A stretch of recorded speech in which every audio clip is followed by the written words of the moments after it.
Ooh, some of y'all about to hate me for this. Zutara versus Kataang, part 1 of 2. Pause to read the disclaimer, please don't attack me. Zutara versus Kataang is a very popular ship war, and I'm not telling you who you can and you can't ship. Just keep it respectful, guys. So, starting off with Zutara. As somebody who used to ship Zutara back in the day, I see the appeal. When I was 12 years old, I used to project myself onto Katara while I also had a crush on Zuko. As a result, I became a Zutara shipper. However, as a well-adjusted 20-year-old, Zutara just doesn't do it for me anymore. One thing that I used to love about Zutara was the visual red and blue dynamic that they had. Visually, Zuko was red while Katara was blue, and in a previous video of mine, I've gone into detail explaining why these ships can be popular. But in reality, both Zuko and Katara are reds. Both of them can be hot-headed and temperamental, and they bond with one another due to their shared trauma of losing their mothers. Aang is actually a blue complement to Katara, but I'll get into that into part 2.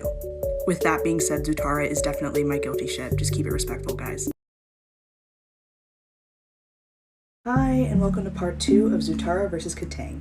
As always, here's a disclaimer. Kataang, oh sweet Kataang. When I was 12 years old, I hated this ship. Why would Katara pick a monk over a teenager with a cool scar? However, now that I'm 20 years old, I wish I had a relationship like Kataang. First of all, I do admit the age difference is kind of unconventional. Katara being biologically 2 years older than Aang doesn't happen, but you can technically argue that Aang is 112 years old.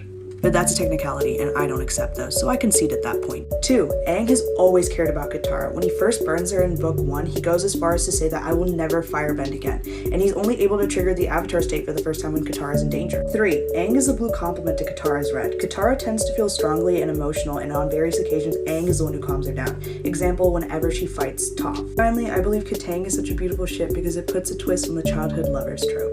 I personally believe a great romance starts with a solid friendship, and that's what Kataang has.